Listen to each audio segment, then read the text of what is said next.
What was going through your mind the first time you looked out of your space module down at Earth? That was a view that people hadn't had before from that kind of altitude, at least no Americans.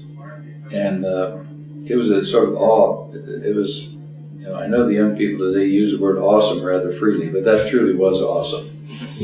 To be up there and going around the Earth and have them call and say that all the calculations and all the data they were getting from radar meant that yes, I had orbital speed and was able to complete, be able to go ahead and complete the mission.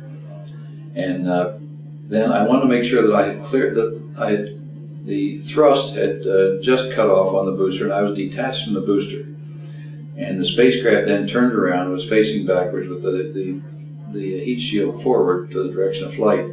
And I could look back and see the booster dropping away. Now that was of concern. I wanted to check that to make sure that it wasn't going to collide with it or hit it again or something like that. And it was dropping away, and I could look back and I could see all of Florida back there behind the booster in the east coast of the United States. Because at that point I was up there, 120 miles or so up. And that really was truly awesome to look back and look back clear across Florida and see some of the Gulf of Mexico. And it wasn't like some of the view I had on the second space flight, but it was the first time I'd ever been that high and seen anything like that. And it's just difficult to describe. You can see the horizon back there and the curvature of the Earth back there, and you're not out. On the flights I made, I was not out far enough that I could look back at the Earth as a big blue marble like Neil Armstrong could see it coming back from the moon. But you're up where you see the curvature of the Earth like this, and you see it at sunset and sunrise. You see the sun coming to you through that tiny little thin film of air that we live in here on Earth. It's so impressive when you see it from up there. So I hope you both have a chance to go up sometime and see that same view. Well, how did the view on the second flight compare with that of the first? We're up higher on the second flight.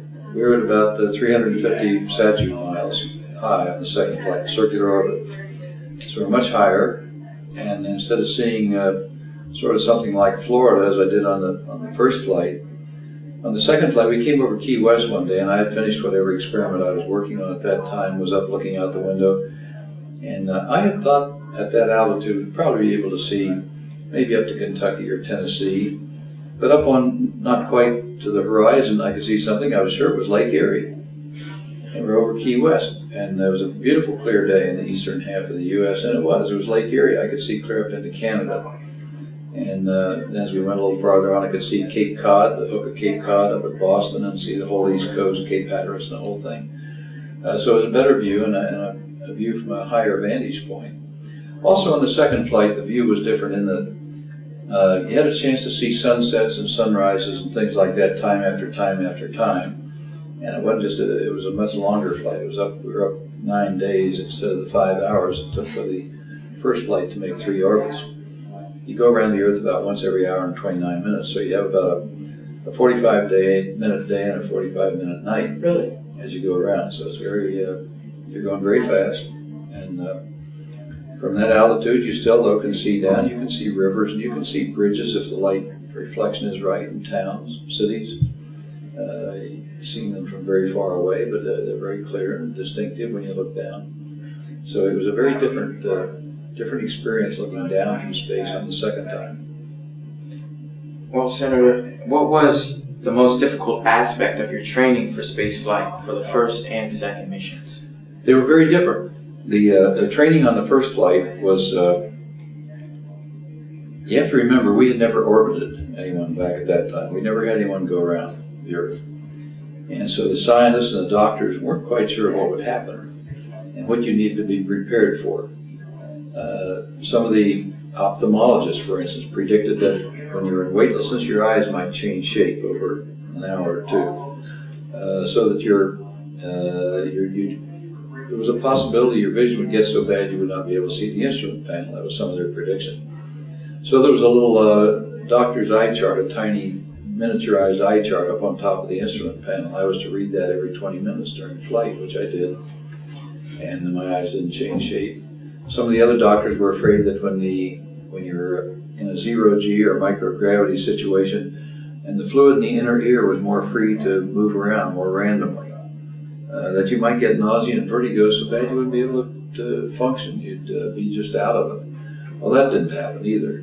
So they were concerned about things like that. So they put us through a lot of tests and training back at that time on machines that turned us every different direction, trying to see or to disorient us. And high G levels, high gravity levels. We worked on the centrifuge up to 16 times gravity, which is that's a buster, I'll tell you. That's one I don't want to repeat again. But that was in the supine. It's a lying down position where the G's are taken in this direction, as though you're lying in your bed and your bed was being accelerated rapidly upward. That's the G direction. So you can take a lot more G's that way than you can sitting up the way we are now.